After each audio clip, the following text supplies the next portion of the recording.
हमारो धन राधा श्री राधा। सबसे बड़ा कौन है इस दुनिया में? तो भगवान बड़े या भगवान का नाम बड़े? राम का नाम जो ज्यादा जपता है, ये राम उसी को परखता है। भगवान कहते हैं मैं उसकी हंसी मजाक को, उसके झूठ को सच मान लेता हूँ। मैं सारे सत्कर्म करता हूँ, परोपकार करता हूँ, लेकिन मैं ही परेशान रहता हूँ। पापियों का गड़ा फूटता है, निश्चित फूटता है। ना ही हम श्रेष्ठ हैं, ना ही हम खास हैं, हम राधा रानी के चरणों के दास हैं। खूबसूरत कथावाचक जब कथा बोलती हैं तो उसका इम्पैक्ट क्या कुछ और जाता है? किसी की सामर्थ्य नहीं है व्यासपीठ पर बैठने की, किसी की भी सामर्थ्य नहीं है उनकी कथा कहने की। हम राम के सहारे आराम कर रहे हैं। पूजा के दौरान निकलने वाले ये आंसू क्या कोई खास संकेत देते हैं? जो लोग कहते हैं ना हमने भगवान को देखा नहीं है, वो देख लेंगे। देवी निधि सारस्वत भी क्या कभी ठेली पे खड़े होकर गोलगप्पे खाती हैं? या देवी निधि सारस्वत को किसी ने प्रपोज किया, क्या ये होता है? मेरी किशोरी जी ने कृष्ण से प्रेम किया, कृष्ण को कृष्ण ही रहने दिया। कि ब्रह्मा जी की इतनी सामर्थ्य कि भगवान श्री कृष्ण के सामने अपनी पलक ऊपर कर ले। कहते ताहे अहिरा की छोहरियां छछियावर छाछ पे नाच नचावे। कि प्रेयसी और पत्नी में इतना फर्क क्यों है मोहब्बत? आप प्रेयसी को ही पत्नी बना लीजिए ना। कहाँ हो पाता है ऐसा हमेशा? तो फिर पत्नी को प्रेयसी बना लीजिए। वो भी मुश्किल होता है कई बार। बिल्कुल मुश्किल है। ये मुझसे सच्चा प्रेम करता है, मैं कैसे समझूं? आप विवाह उससे करें जो आपसे प्रेम करता है। कमेंट सेक्शन में विवाह प्रस्तावों का ढेर लग जाएगा। इतने भजन तो मैं कथाओं में भी नहीं गाती। इतनी खूबसूरत कोई दूसरी पॉडकास्ट में मेहमान भी नहीं आती। सुध लो हमारे वृषभानु दुलारी। हम कैसे किसी से उम्मीद करना छोड़ दें? क्योंकि जो भगवान की शरण में आ जाता है ना, फिर उसकी सारी जिम्मेदारी भगवान की बन जाती है। कृष्ण के प्रेम में मैं कई लोगों को देखता हूँ कि वो टोकरी में भी रख लेते हैं कान्हा जी को, साथ ही लेके जाते हैं, खिलाते हैं, पिलाते हैं। क्या ये सही होता है? भगवान कोई खेल खिलौना नहीं है, ये भगवान है और इनकी सेवा भगवान की तरह की जाए। कृष्ण कुछ नहीं देते हमको, राधा रानी से कहते हैं तो कृष्ण देते हैं। ठाकुर जी को पाना है तो राधा रानी के गुण गाए। अरे ललिते देख तो सही, जब मुरली पे जब श्याम सुंदर ने कोई जादू क्यों ना कर दिया। इस मुरली को कृष्ण सुनना पसंद नहीं है, इस मुरली को कृष्ण सुनने की आदत नहीं है। स्वामिनी जी, इस मुरली को तो श्री राधा सुनने की आदत है। बोले श्री राधा रानी की जय।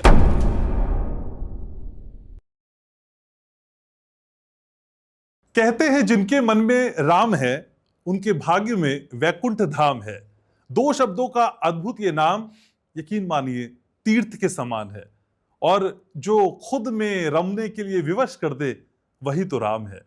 अब देखिए ना, दुख में हे राम, पीड़ा में भी अरे राम, और फिर जब बात हो शुभ की तो राम राम, और कृपा हो तो राम कृपा, शादी हो तो राम मिलाए जोड़ी, और जब अंतिम सफर पे हम चल पड़े तो फिर राम नाम सत्य है।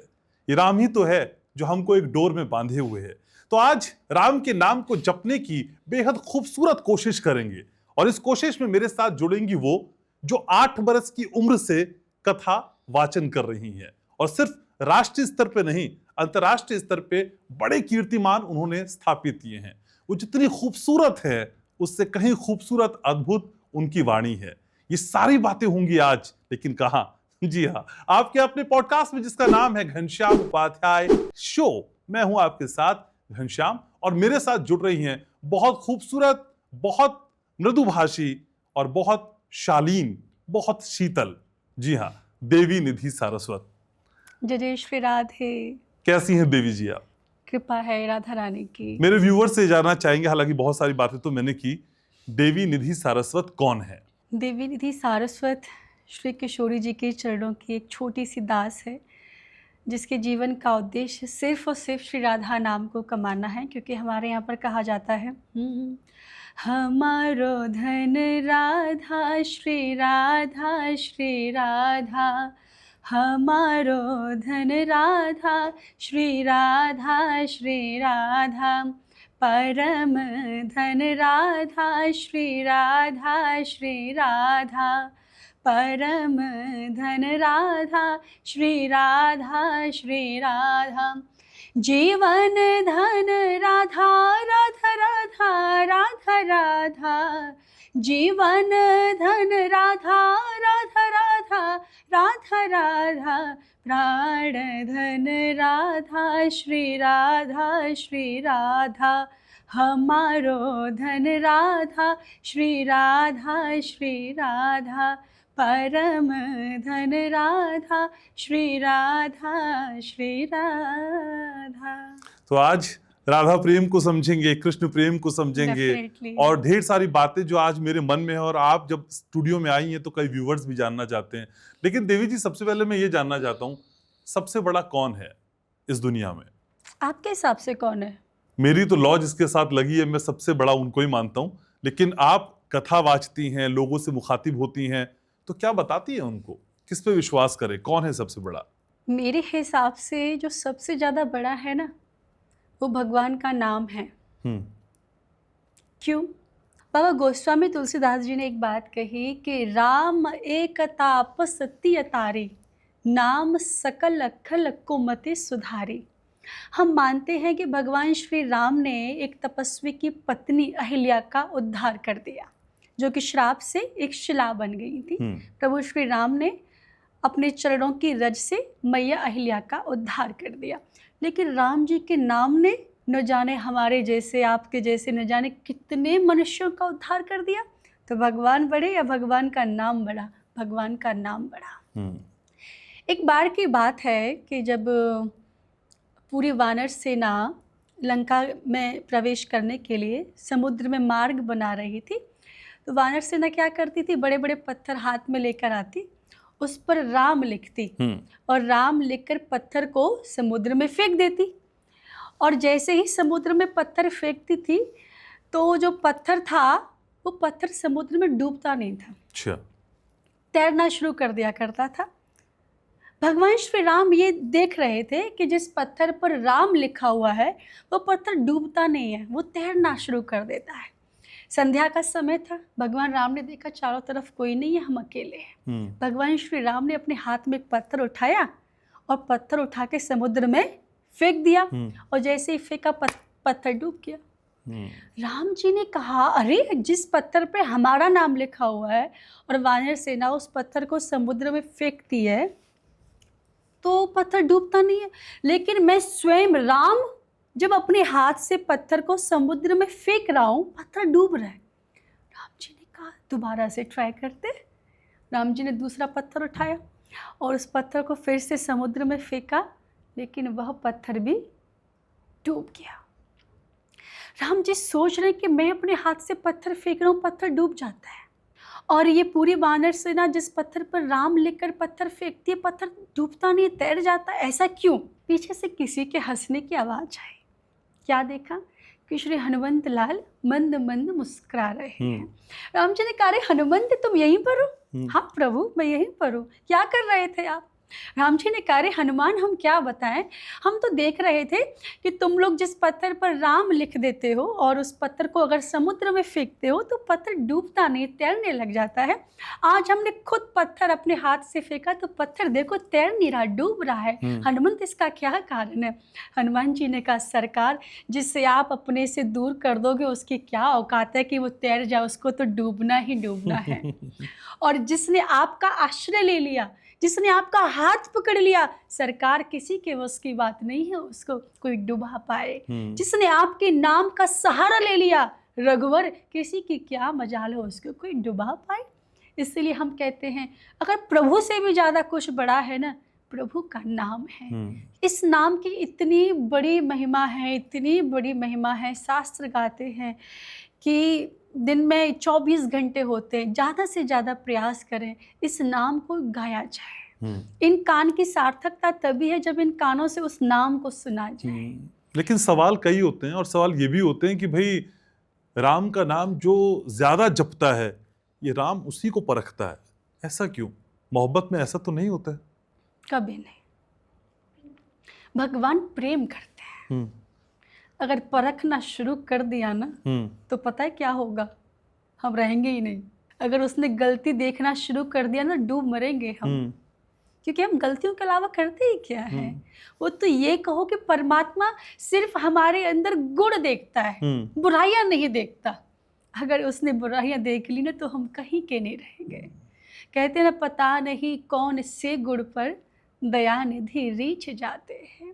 भगवान का स्वभाव है करुणा करने का, परखने का स्वभाव नहीं है। भगवान करुणा के सागर हैं, भगवान करुणा करते हैं। भगवान श्री राम ने यहाँ तक कहा कि एक बार के लिए कोई झूठ में भी ये कह दे ना, राम जी मैं आपका हूँ और आप मेरे हैं, झूठ में कह दे, हंसी मजाक में कह दे, भगवान कहते हैं मैं उसकी हंसी मजाक को, उसके झूठ को सच मान लेता हूँ और मैं कहता हूँ ये मेरा है, मेरी जिम्मेदारी है।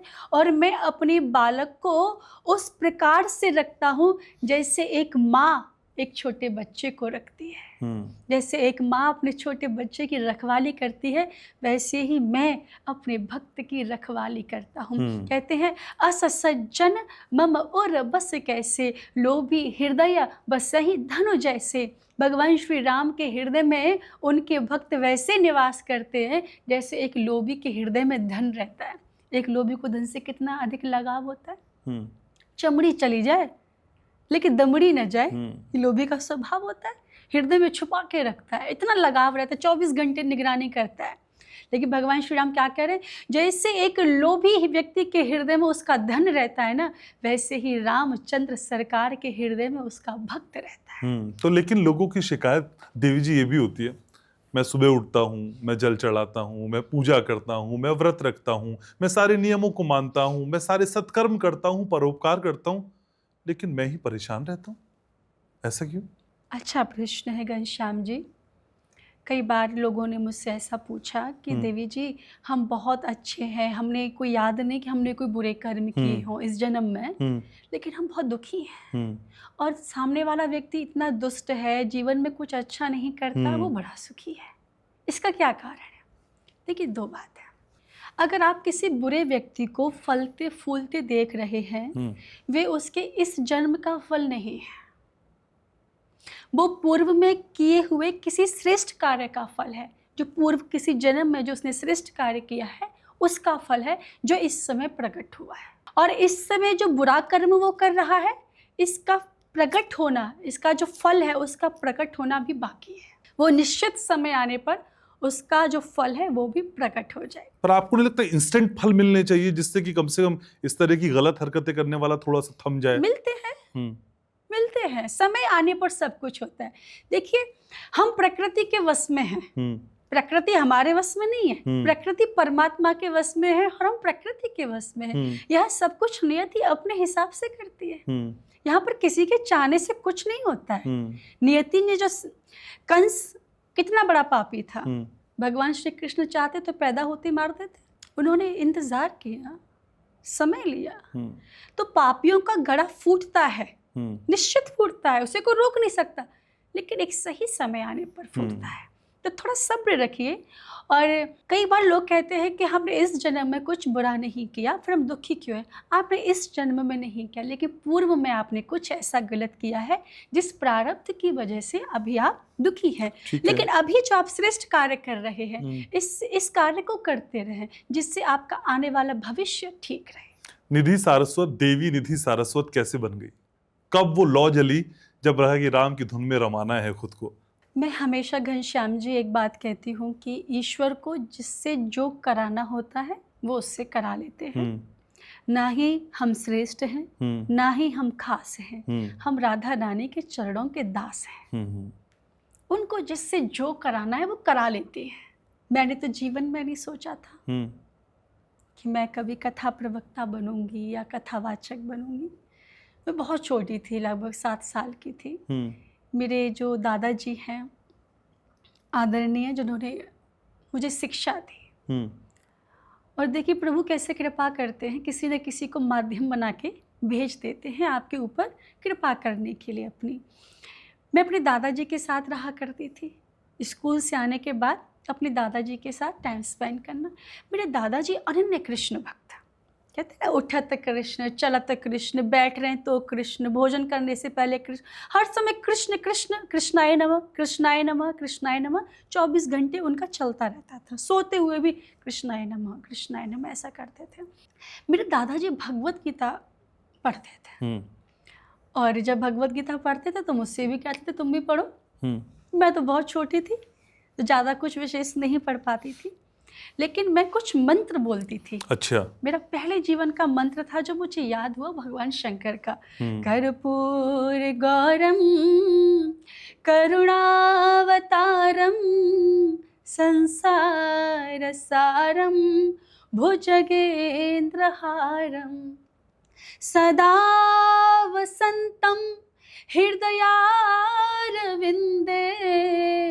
भवम भवानी सहितम नमामि।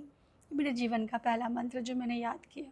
मैं रोज़ सुबह शाम इस मंत्र को गाती थी। तो मेरे यहाँ पर कुछ संत जन आए, तो मेरे दादाजी ने बोला ये हमारी ग्रैंड डॉटर है और ये बड़े अच्छे मंत्र गाती है, आप सुने। उन्होंने सुना और बड़े प्रसन्न होकर मुझे 10 रुपये दिए कि आप बहुत अच्छा गाते हैं। अच्छा, आप भगवत गीता पढ़ना शुरू कीजिए। मैं बहुत छोटी, मुझे क्या पता भगवत गीता क्या होती है क्या नहीं होती। उन्होंने कहा भगवत गीता का 12वां अध्याय है भक्ति योग, इसके 10 श्लोक आप याद कर लीजिए, और आपको 10 श्लोक अगर याद हो गए हम आपको सत्संग लेके जाएंगे। मैं बड़ी प्रसन्न, अब तो मुझे स्कूल तो सब मैं भूल ही गई, अब तो मुझे सिर्फ भगवत गीता।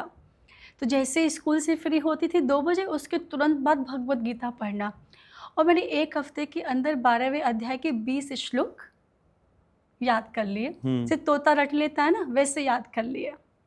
मेरे घर संत वापस है, उन्होंने बोला हमने आपसे 10 श्लोक याद करने के लिए बोला था, आपने किया? मैंने कहा बाबा मैंने तो 20 कर लिए। उन्हें यकीन नहीं हुआ कि इतना छोटा बच्चा जिसे संस्कृत पढ़नी भी नहीं आती, बोलनी नहीं आती, वो कैसे कर सकता है। बोले सुनाओ। मैंने सुना दिए, वो बहुत प्रसन्न हुए। उन्होंने मेरे हाथ में भगवत गीता दी, उन्होंने बोला आज से आपका एक आध्यात्मिक जन्म होता है, और आज से आपके जन्म का केवल एक ही प्रयोजन है कि आपको भगवान नाम का प्रचार और प्रसार करना है। वहाँ से मेरी एक आध्यात्मिक यात्रा शुरू हुई, सत्संग करना शुरू हुआ। हम गांव में रहा करते थे घनश्याम जी, अलीगढ़ ज़िले के पास मेरा एक गांव है छोटा सा, उदयपुरा, और कोई लाइट नहीं थी, कोई सुविधाएं नहीं थी, बड़े ही मिडिल क्लास फैमिली से बिलोंग करते थे। और मेरे दादाजी साइकिल पे बिठा के मुझे सत्संग लेके जाया करते थे। 20-20 किलोमीटर साइकिल चलाया करते थे, सत्संग लेके जाते थे, रात भर पढ़ाते थे। वो लाइट भी नहीं थी, वो जो दिया होता है ना उसमें मिट्टी का तेल डाल के जो पुराने ज़माने में लोग पढ़ा करते थे, उससे मुझे पढ़ाया करते थे। ठीक है। और फिर एवरी संडे सत्संग करते थे, भजन गाते थे, और उसी सत्संग की आज महिमा है कि निधि सारस्वत आपके समक्ष बैठी हुई है। लेकिन देवी जी इन दिनों एक ट्रेंड भी शुरू हो गया है, अपने बच्चों को कथा सिखाओ, श्लोक सिखाओ, सोशल मीडिया पे उनसे बुलवाओ और पैसे कमाओ। कई लोग ट्रोल भी होते हैं, ये भक्ति ही है या फिर कोई दूसरी शक्ति है जो जेब में पैसे जाने की है? मैं तो एक ही बात कहूँगी, किसी भी कारण से आप ईश्वर का नाम लो, बस लो। उद्देश्य चाहे आपका जो भी हो, आप ईश्वर का नाम लीजिए। अगर सही भी उद्देश्य नहीं होगा तो बाद में अच्छा हो जाएगा। हम कहते हैं ईश्वर के नाम को गाना शुरू करो, चाहे नाती के सिर पे हाथ रख के भगवान का नाम गाओ, चाहे पोते के सिर पे हाथ रख के ईश्वर के नाम को गाओ, चाहे बेटे के सर पे हाथ रखे ईश्वर के नाम को गाओ, ईश्वर के नाम को गाओ, वो आपका कल्याण कर देगा। कहते भाव को भाव अनख आलसहु, नाम जपत मंगल दिस दसहु। भगवान के नाम को भाव से गाओ, चाहे बिना भाव के गाओ, वो कल्याण करेगा। डॉक्टर हमें दवा देता है घनश्याम जी, आप दवा को मुंह बना के खाओ या स्माइल करके खाओ, दवा तो असर करेगी ना। ऐसा तो है नहीं मुंह बना के खाओगे तो काम नहीं करेगी, मुंह बना के खाओगे तो भी काम करेगी, बुखार कम करेगी, और हंसकर खाओगे तो भी काम करेगी। तो हम कह रहे भगवान के नाम को गाओ, चाहे कैसे भी गाओ, चाहे सोशल मीडिया पे प्रचार करने के लिए गाओ, कैसे भी गाओ, आप भगवान के नाम को गाइए। ठीक है। और भगवान का नाम आपका कल्याण कर देगा, आपके सारे प्रयोजन ठीक कर देगा, आपके सारे उद्देश्य ठीक कर देगा। बस आप नाम गाना शुरू कीजिए। और मैं हर उस व्यक्ति को प्रणाम करती हूँ घनश्याम जी जो भगवान का नाम गा रहे हैं, जिनके मुख में भगवान का नाम है, जिनके हृदय में भगवान बैठे हुए हैं। मैं उन सबको प्रणाम करती हूँ, चाहे वो किसी भी कारण से गा रहे हैं, लेकिन मेरे भगवान का नाम तो गा रहे हैं ना, बस मेरे लिए इतना ही काफ़ी है।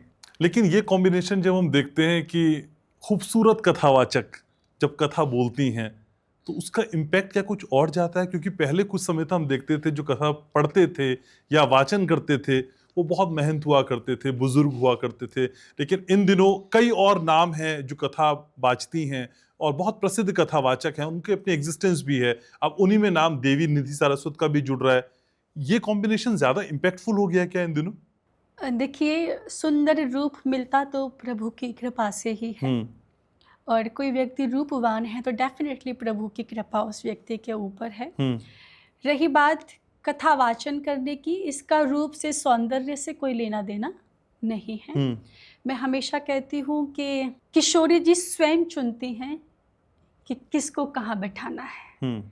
प्रत्येक व्यक्ति भगवान के द्वारा चुना हुआ है, क्योंकि किसी की सामर्थ्य नहीं है व्यासपीठ पर बैठने की, किसी की भी सामर्थ्य नहीं है उनकी कथा कहने की। किशोरी जी ही बिठाती हैं और किशोरी जी ही आपके माध्यम से कथा कहती हैं। मैं हमेशा कहती हूँ घनश्याम जी कि व्यासपीठ पर बैठा हुआ वक्ता सिर्फ और सिर्फ एक बांसुरी का काम करता है, और उस बांसुरी में फूंक मारने का काम मेरी राधा रानी करती है। हम तो निमित्त मात्र हैं, हम तो एक माध्यम बने हुए, हम कुछ कर थोड़ी रहे। हमारी औकात है कि हम भगवान की कथा कहेंगे?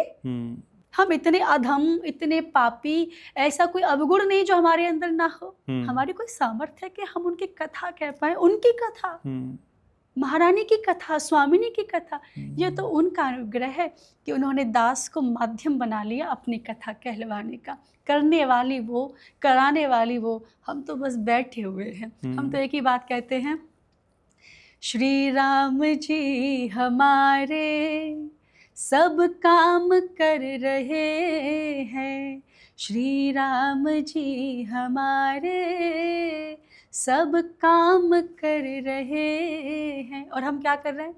हम राम के सहारे, हम राम के सहारे आराम कर रहे हैं, हम राम के सहारे आराम कर रहे हैं। यही आपके प्रश्न का उत्तर है। ठीक है, लेकिन कई लोग कहते हैं कि भाई जब हम भक्ति करते हैं, पूजा करते हैं तो हम रोने लगते हैं, हम भावुक होते हैं।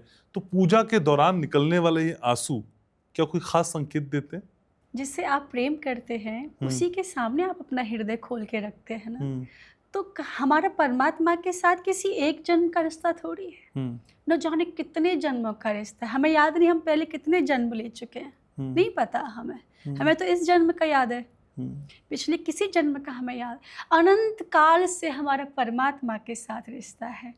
और कहते हैं ना कि भगवान ने खुद भगवत गीता में कहा कि तुम कौन हो? ममे वांशो जीवलोके जीवभूतः सनातनः, तुम मेरे सनातन अंश हो, तुम्हारे अंदर मेरा अंश मौजूद है। तो परमात्मा के साथ हमारा जन्म जन्मांतर का रिश्ता है। लेकिन क्या करें, संसार में भगवान की माया इतनी प्रबल है कि हम उसे भूल जाते हैं।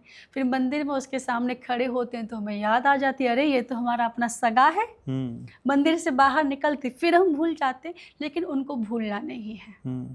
जो भाव मंदिर में खड़े, उनके सामने खड़े होकर हमारे हृदय में आता है ना, वही भाव अगर 24 घंटे हमारे हृदय में रहा ना, तो फिर जो लोग कहते हैं ना हमने भगवान को देखा नहीं है, वो देख लेंगे। ठीक है, लेकिन देवी निधि सारस्वत जो खूबसूरत भी हैं, यंग हैं, कथावाचक हैं, बहुत सुंदर बोलती हैं, और कई बार तो इस पॉडकास्ट को करते मैं ये समझ नहीं पा रहा हूँ कि मैं आपको देखूं या सुनूं, तो वो एक भ्रम की स्थिति भी बनी हुई है मेरी भी।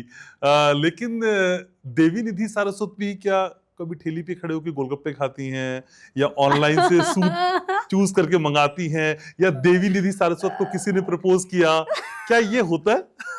आप चाहते लोग मेरा मजाक बनाएं? नहीं, मैं चाहता हूँ देवी निधि सारस्वत को दूसरे तरीके से भी हम समझ लें आज। अच्छा, मैं एक बात बताऊं, मुझे ना खाना बहुत पसंद है और विशेषकर पानी पूरी तो मुझे अच्छा, बहुत ज्यादा तो मैंने पसंद सही है। नब्ज पकड़ी मतलब। सही, एकदम करेक्ट।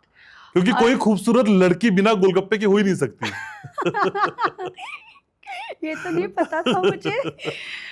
लेकिन हाँ, मुझे पानी पूरी खाना बहुत पसंद है। मुझे जहाँ मौका मिलता है मैं तो खा लेती हूँ। मेरा तो ऐसा कुछ है नहीं, ठेले पे लेके भी खा लेती हूँ, फिर कई बार लोग पहचान भी लेते हैं तो फिर कुछ नहीं, फ़ोटो खिंचा लेते हैं उनके साथ में और वो भी बहुत खुश हो जाते हैं। हाँ।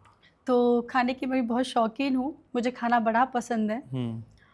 और खाना तो वैसे हर किसी को पसंद होता है, अच्छा फूड। हमारे वृंदावन का फूड तो वैसे भी बहुत ज़्यादा फेमस है ना। हमारे वृंदावन जैसी चाट तो दुनिया में कहीं मिल ही नहीं सकती। जैसे हमारे वृंदावन की लस्सी नहीं पी या माखन मिश्री नहीं खाया या फिर आलू की टिक्की नहीं खाया तो क्या खाया। लेकिन आप प्रेम की भी बात करती हैं, राधा कृष्ण के प्रेम की बात करती हैं, तो आपको प्रेम किसका ज्यादा बड़ा समझ में आता है? राधा का जो हमेशा कृष्ण के साथ दिखाई देती हैं, रुक्मणी का जो पत्नी तो थी लेकिन शायद वो दर्जा नहीं मिला या मिला, आप समझाएंगी, या फिर मीरा का जिसने जग से बैर ले लिया कृष्ण के प्यार में? ये किसकी मोहब्बत बड़ी है देवी जी? मुझे तो लगता है भगवान श्री कृष्ण की बड़ी है, जिन्होंने सबको संभाल लिया। मैं एक बात कहती हूँ, देखिए सबका अलग अलग रोल है। आपकी लाइफ में बहुत सारे लोग होंगे, सभी के प्रति आपका प्रेम अलग अलग है। अगर हम किशोरी जी के बारे में बात करें, स्वामिनी जी के बारे में बात करें, पहले तो ये जान लें कि राधा और कृष्ण दो अलग अलग नहीं है। अच्छा। लोग जो दो इनको कहते हैं, ये दो है ही नहीं, एक है। राधा कौन है? ब्रह्म की अहिलादिनी शक्ति, जिनका नाम है श्री राधा। ब्रह्म का एक नाम है आत्माराम। आत्माराम का मतलब होता है जो अपनी आत्मा में रमन करता है, उनको आत्माराम कहते हैं। अब मैं आपसे पूछूं ब्रह्म कौन है, तो आप क्या कहेंगे? आत्माराम, श्री कृष्ण। श्री कृष्ण है ना। ब्रह्म कौन है? श्री कृष्ण। श्री कृष्ण की आत्मा कौन है? श्री राधा। श्री राधा। तो जो ब्रह्म की आत्मा है उनका नाम श्री राधा है। या फिर सरल शब्दों में ये सोच ले, कृष्ण ही राधा है, राधा ही कृष्ण है, दोनों ही चकोर हैं और दोनों ही चंद्रमा है।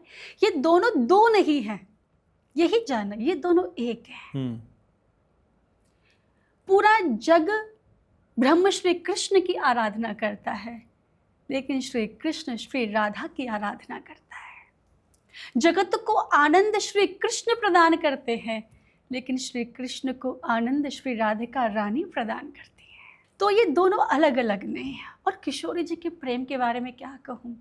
देखो, रुक्मिणी जी ने प्रेम किया तो कृष्ण को अपना पति बना लिया। मीराबाई ने प्रेम किया तो कृष्ण को अपना प्रियतम बना लिया। लेकिन मेरी किशोरी जी ने कृष्ण से प्रेम किया, कृष्ण को कृष्ण ही रहने दिया। कभी अपने बारे में स्वामिनी जी ने सोचा ही नहीं। प्रेम किसे कहते हैं आपको पता है? प्रेम कोई वाणी का विषय नहीं है। प्रेम कोई आजकल के ये जो आई लव यू एंड ये आई हेट यू का वो नहीं है, सोना बाबू, हाँ, इसका पार्ट नहीं है। प्रेम एक ऐसा विषय है घनश्याम जी, जिसको वाणी के माध्यम से व्यक्त नहीं किया जा सकता, जिसको बोलते समय आपकी वाणी रुक जाए, आपका कंठ रुक जाए। प्रेम की कोई परिभाषा थोड़ी है। प्रेम हर कोई नहीं कर सकता। प्रेम करने की ताकत वही रखता है जो अपने सिर को काटकर हाथ पर रखने की हिम्मत रखता हो। प्रेम के अंदर दो लोग नहीं होते हैं, प्रेम में एक बनना पड़ता है। प्रेम गली अति सांकरी जामे दो न समाए। तो जो प्रेम है ना, कहते हैं प्रेम भगवान से भी ज़्यादा ऊंचा है। अब आप कहेंगे भगवान से ज़्यादा ऊंचा कैसे हुआ? अगर प्रेम इतना ऊंचा नहीं होता तो क्या जरूरत थी उस ब्रह्म को कृष्ण बनकर अवतार लेने की? किस चीज के लिए उस कृष्ण ने इस जग में अवतार लिया? प्रेम पाने के लिए। कहते ताहे अहिरा की छोहरियां छछियावर छाछ पे नाच नचावे। प्रेम के कारण वो ब्रज की ग्वालाएं, ब्रज की गोपियां छछियावर छाछ पे ठाकुर जी को नाच नचाती थी। किसी की हिम्मत है जो उनको नाच नचा दे? मैया यशोदा प्रेम के वशीभूत होकर लाला को छड़ी भी दिखाती थी, कान भी पकड़ती थी, थप्पड़ भी मारती थी। क्या किसी की सामर्थ्य, क्या ब्रह्मा जी की इतनी सामर्थ्य कि भगवान श्री कृष्ण के सामने अपनी पलक ऊपर कर ले? क्या किसी अन्य देवी देवता की इतनी सामर्थ्य है कि श्री कृष्ण को कोई उंगली लगा सके? लेकिन मैया यशोदा तो कान भी पकड़ती है, थप्पड़ भी मारती है। भगवान के जो सखा हैं भगवान को घोड़ा बनाकर उनको ऊपर बैठ जाते हैं और कहते हैं खेलत में को काको गुसैया, लाला खेल में कोई छोटो बड़ो ना होवे, सब एक बराबर होवे। भगवान को घोड़ा बना के उनके ऊपर बैठ जावे। क्या किसी की सामर्थ्य है कि कोई उनके ऊपर बैठ जाए? तो किसकी वजह से?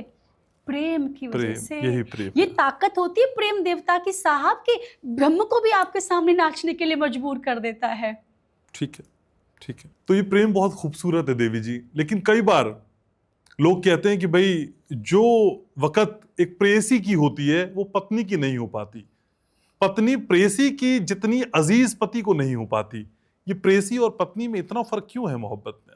आप प्रेयसी को ही पत्नी बना लीजिए ना। कहाँ हो पाता है ऐसा हमेशा? तो फिर पत्नी को प्रेयसी बना लीजिए। वो भी मुश्किल होता है कई बार। बिल्कुल मुश्किल नहीं, बिल्कुल मुश्किल नहीं। आपके पास दो रास्ते हैं। हाँ। या तो प्रेयसी को पत्नी बना लीजिए, प्रेम किया तो डरना क्या।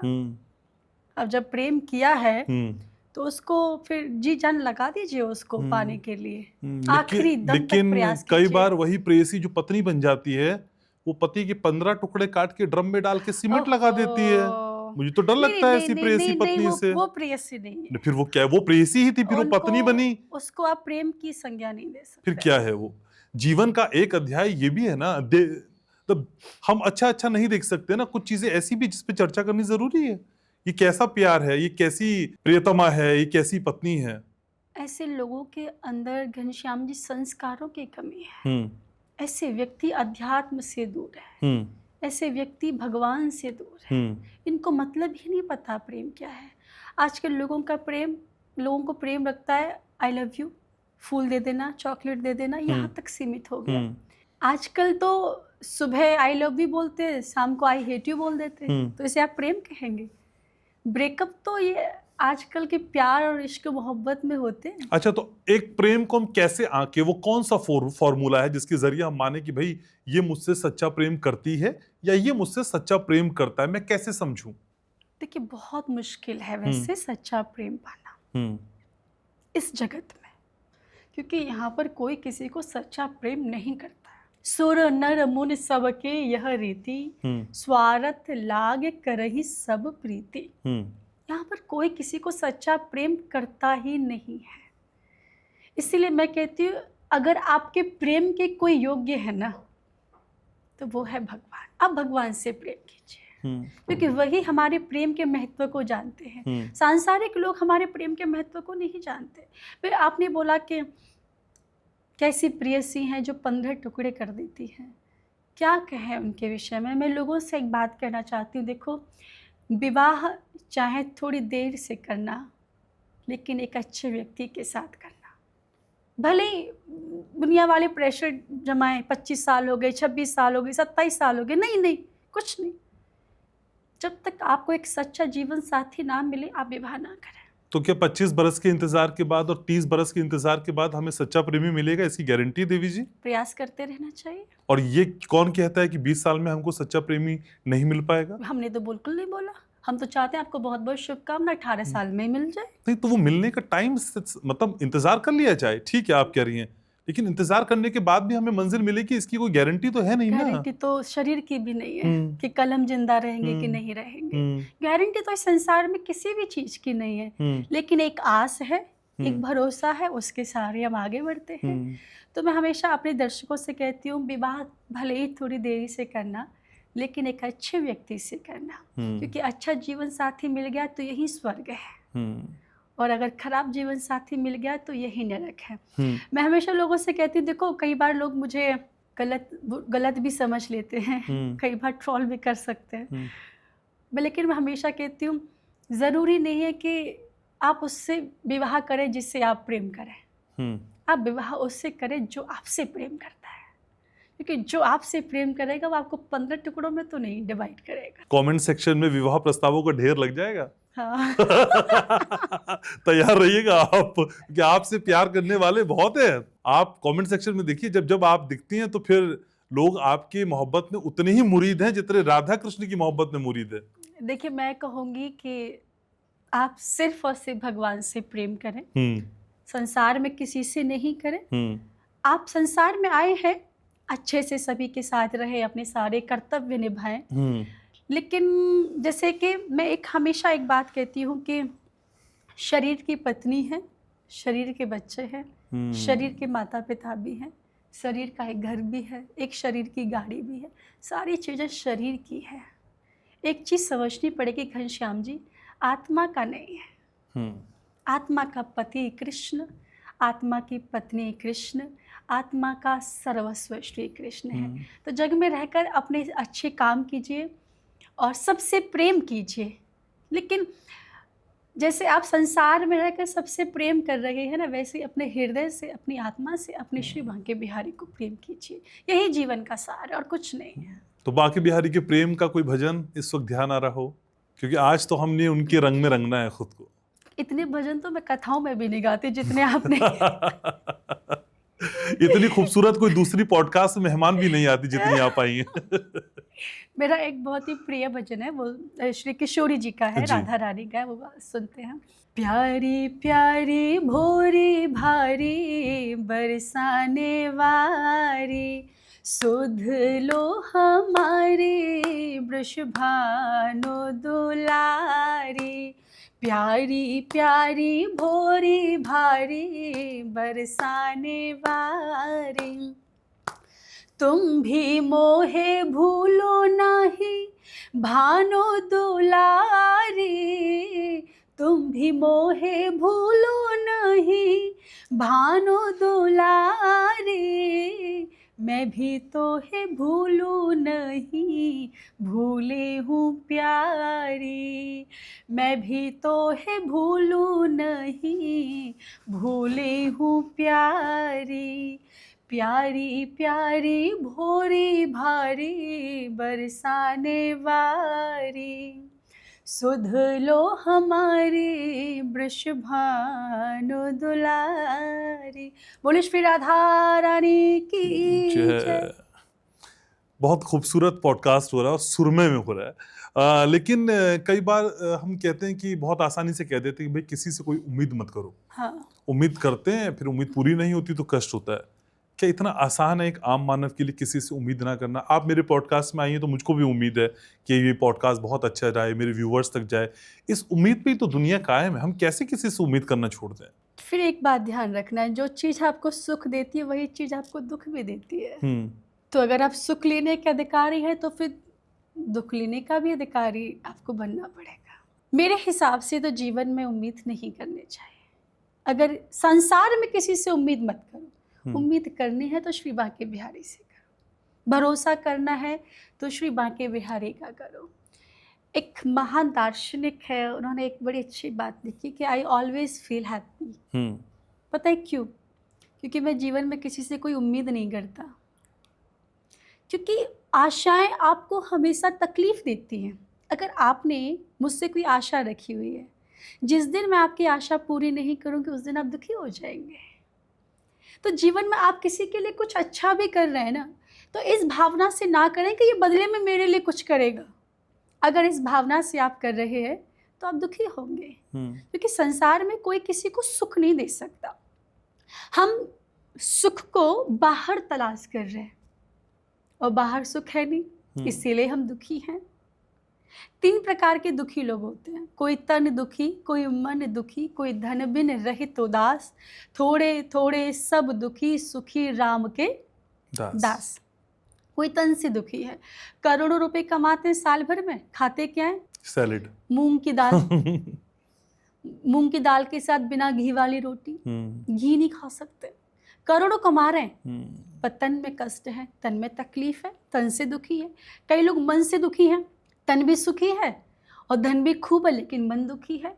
पिताजी को मानसिक चिंता है।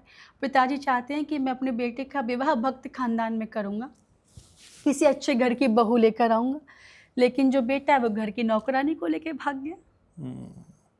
कोर्ट मैरिज कर ली, बेटा नहीं सुनता पिता की, बेटी नहीं सुनती पिता की, ये मन से दुखी हो गया।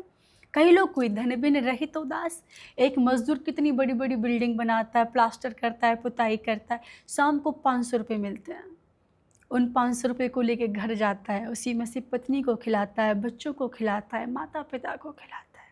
कहते हैं, कबीर जी बड़ा सुंदर दोहा लिखे कि कबीरा सब जग निर्धन धनवंता नहीं कोई, धनवंता सो ही जानिए जाको राम नाम धन होए। इस संसार में कोई सुखी नहीं है, सुखी वही है जिसके जीवन में भगवान के नाम का सहारा है। कहते ना, संत जन गाते हैं ना, मिलता है सच्चा सुख केवल भगवान तुम्हारे चरणों में। तो आपको कोई सुख प्रदान कर सकता है तो वो सिर्फ और सिर्फ आपके भगवान प्रदान कर सकते, बाकी कोई प्रदान नहीं कर सकता। व्यक्ति क्यों दुखी है? वो बाहर सुख ढूंढ रहा है। अरे भैया, जो चीज़ जहाँ मिलती नहीं वहाँ पर कैसे मिल जाएगी? संसार में सुख नहीं है और आप संसार में सुख ढूंढ रहे हो। अरे सुख देने वाला तो आपके भीतर, आपके हृदय में बैठा हुआ है। आप अपने हृदय में एक बार झांक कर देखिए ना, आपको सुख देने वाला तो वहां मिलेगा। तो आप अपने भीतर तलाश कीजिए ना उस सुख को, बाहर नहीं। तो भरोसा करना है तो एक श्री कृष्ण का करो, क्योंकि वही आपको सुख देगा, वही आपको शांति प्रदान करेगा। आपने देखा होगा, जब बड़े बड़े संत हैं, आपने किसी भी संत को देख लीजिए, सब दिखने में बड़े हष्ट पुष्ट होते हैं। हाँ, गुरु स्ट्रांग होता है उनका। हाँ, बताइए हष्ट पुष्ट होते हैं कि नहीं होते? कोई पता नहीं शाम का भोजन की व्यवस्था कैसे होगी, सही बात है। कोई पता नहीं आज रात को कहाँ विश्राम करेंगे, लेकिन जीवन में कोई कष्ट नहीं है। क्यों? क्योंकि जो भगवान की शरण में आ जाता है ना, फिर उसकी सारी जिम्मेदारी भगवान की बन जाती है। लोग आते ना, वाह वाह रे मौज फकीर दी। तो वास्तव में अगर आसरा करना है तो भगवान का करें। मैं एक बात हमेशा अपनी व्यासपीठ से कहती हूँ कि आसरा इस जहाँ का मिले ना मिले, आसरा इस जहाँ का मिले ना मिले, मुझे तेरा सहारा सदा चाहिए, मुझे तेरा सहारा सदा चाहिए। इस महफिल में शम्मा जले ना जले, इस महफिल में शम्मा जले ना जले, मेरे दिल में उजाला तेरा चाहिए, मेरे दिल में उजाला तेरा चाहिए। आसरा इस जहाँ का मिले ना मिले, आसरा इस जहाँ का मिले ना मिले, मुझे तेरा सहारा सदा चाहिए। जगत के सहारे की क्या जरूरत है जब जगत का मालिक हमारे साथ है। लेकिन कृष्ण के प्रेम में मैं कई लोगों को देखता हूँ कि वो टोकरी में भी रख लेते हैं कान्हा जी को, साथ ही लेके जाते हैं, खिलाते हैं, पिलाते हैं। क्या ये सही होता है और क्या ये कृष्ण की भक्ति का एक तरीका है जो हमें अडॉप्ट करना चाहिए? सही तो नहीं है। हाँ, वो भगवान है और भगवान को भगवान की तरह ही रखा जाए तो ज़्यादा अच्छा है। ठीक है, आपका जो भी भाव है, आप भगवान को प्रियतम मान रहे हैं, पति मान रहे हैं, बेटा मान रहे हैं, वो ठीक है। लेकिन ये कहीं नहीं है कि आपका जहाँ मन आया और आप टोकरी में बिठा के लेके जा रहे हैं, आप उन्हीं हाथों से खा रहे हैं, उन्हीं हाथों से उनका स्पर्श कर रहे हैं, तो ये तो अच्छी बात नहीं है। मुझे नहीं लगता कि व्यक्तियों को ऐसा करना चाहिए और भगवान की सेवा बड़े ही नियम से करनी चाहिए। कई बार मैंने देखा कि लोग टिक्की खा रहे हैं, वहीं ठाकुर जी को झूठी मेज पर बिठाया हुआ है। ये सेवा का अपराध है। मेरा सभी से निवेदन है, भगवान कोई खेल खिलौना नहीं है, ये भगवान है और इनकी सेवा भगवान की तरह की जाए तो ज़्यादा श्रेष्ठ है। कुछ आपको बुरा लगा हो तो क्षमा करें, लेकिन मेरा भाव तो यही है कि बड़े ही नियम के साथ, बड़ी श्रद्धा के साथ आप अपने भगवान की सेवा करें। इनको जगह जगह लेकर घूमने की आवश्यकता आपको नहीं है। कृष्ण को पाना है तो क्या करें? और लोग ये भी कहते हैं भी कृष्ण कुछ नहीं देते हमको, राधा रानी से कहते हैं तो कृष्ण देते हैं। सच है ये? सत्य बात है। क्यों कृष्ण ऐसा क्यों करते हैं? देखिए, मैं हमेशा कहती हूँ ठोकरों से बचना है तो ठाकुर जी को पाइए, हम्म, और ठाकुर जी को पाना है तो राधा रानी के गुण गाइए। आप कृष्ण को बुलाओगे तो हो सकता है भगवान एक सेकंड के लिए इग्नोर कर दें, हम्म, ना सुने, हो सकता है, संभावना है।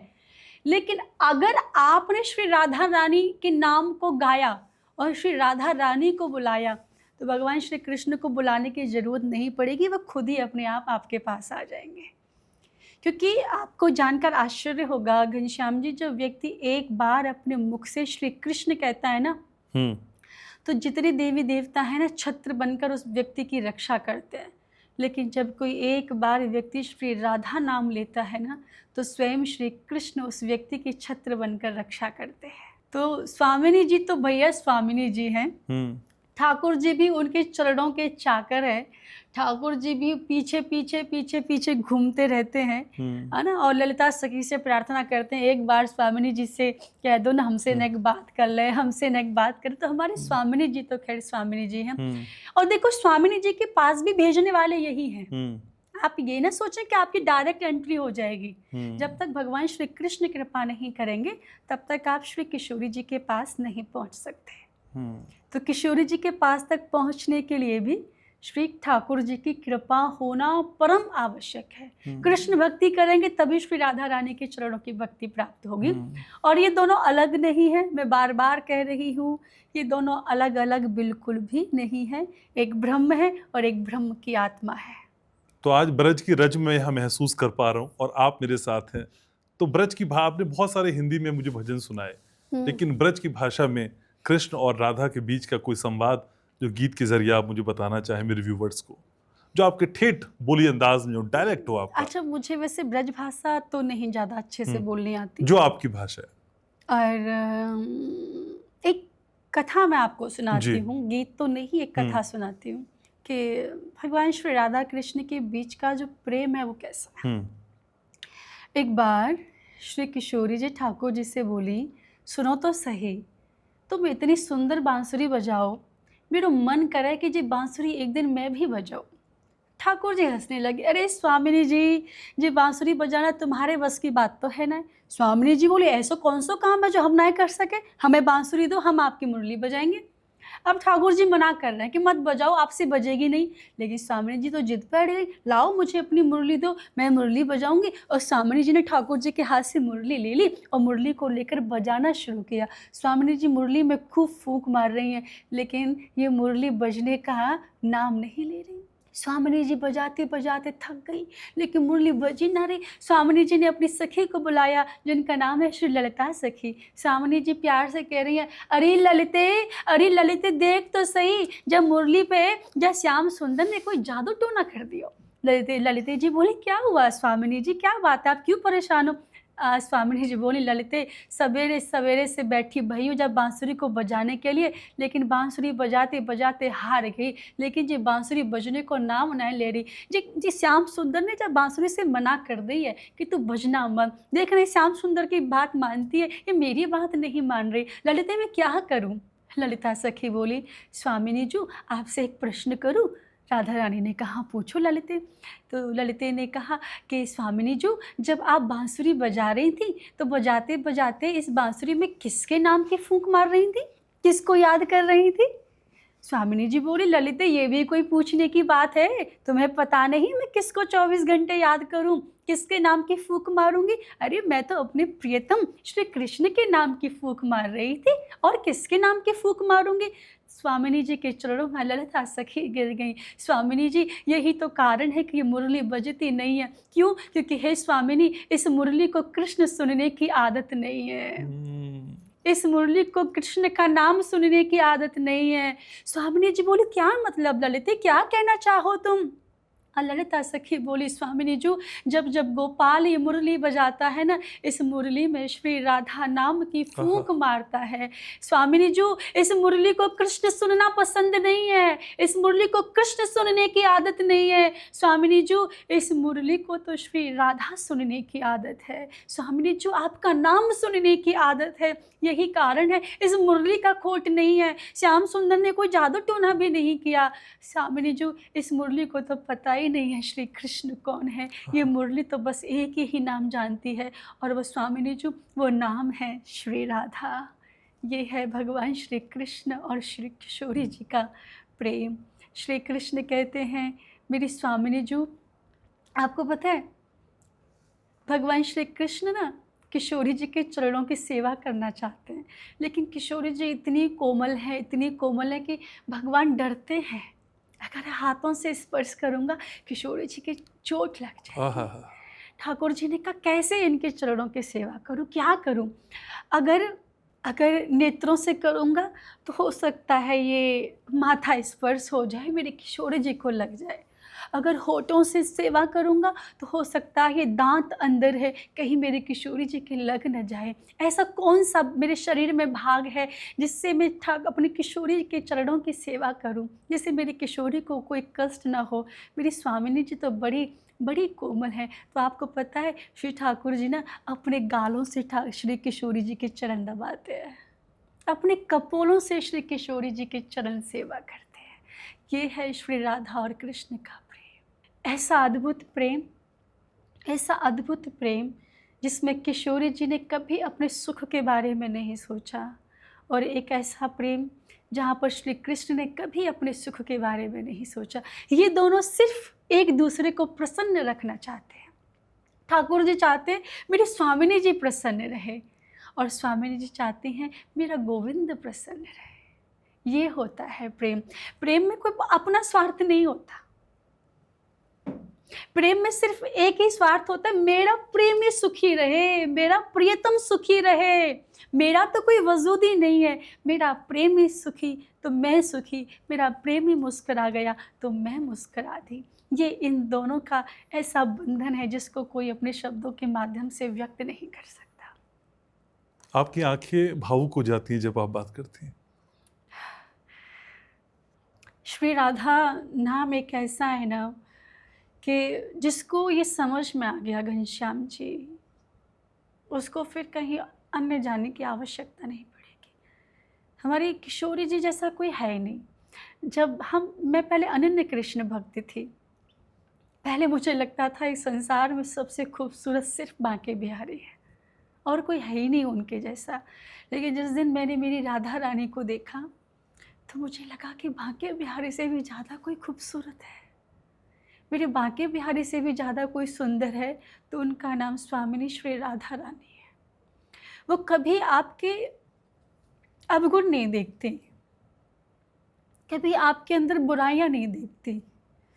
वो कहती है मेरे पास आ गया ना, मेरा हो गया।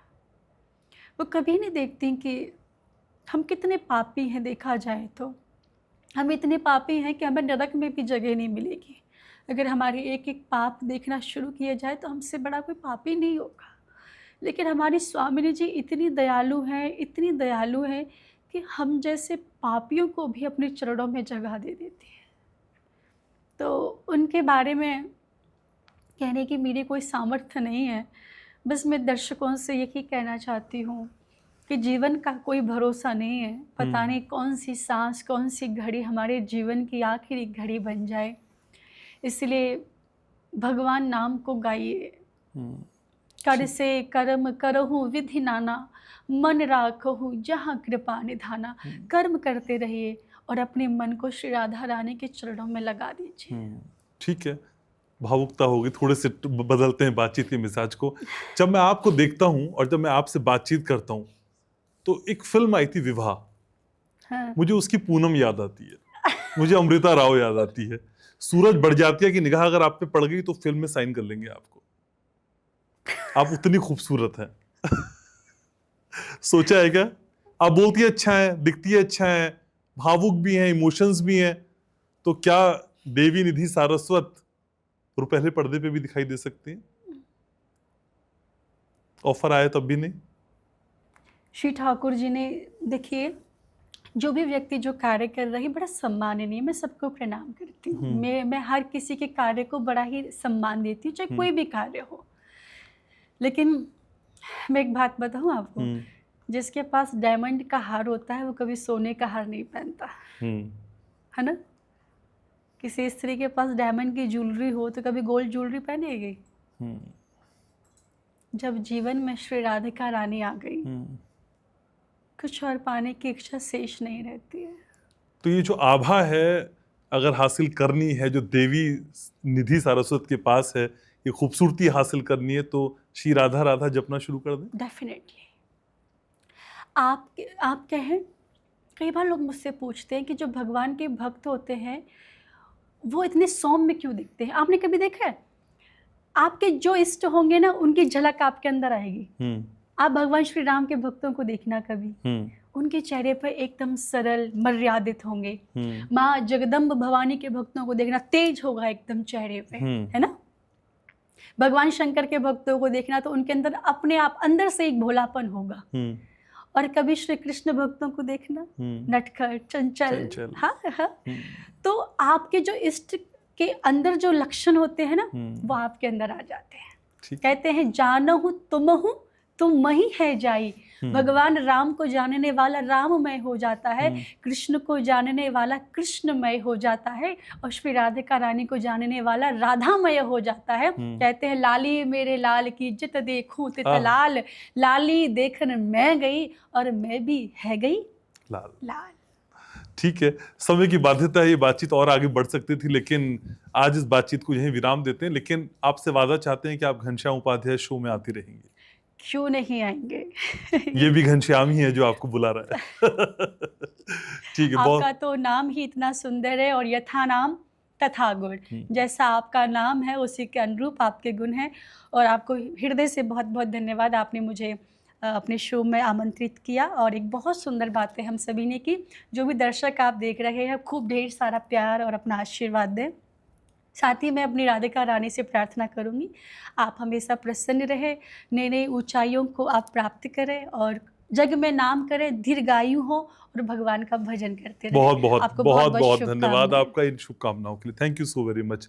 तो आज का ये पॉडकास्ट आपको कैसा लगा मैं जानता हूँ, दिमाग में से होते हुए दिल तक जरूर पहुंचा, और दिल की धमनियां कुछ आज कहती नजर आ रही होंगी। एक बड़ी तस्वीर राधा कृष्ण की प्रेम की हमारे और आपके सामने है, और इस मुलाकात को हम आगे भी कंटिन्यू कर सकते हैं। मुझे कमेंट सेक्शन में जरूर बताइएगा, मैं देवी निधि सारस्वत को फिर से आमंत्रित करूंगा। लेकिन तब तक घनश्याम उपाध्याय शो को लाइक करिए, शेयर करिए, सब्सक्राइब करिए, और आपकी मोहब्बत मुझ पर बरसती रही है। मैं उम्मीद कर रहा हूँ ये मोहब्बत यूं ही बरसती रहेगी।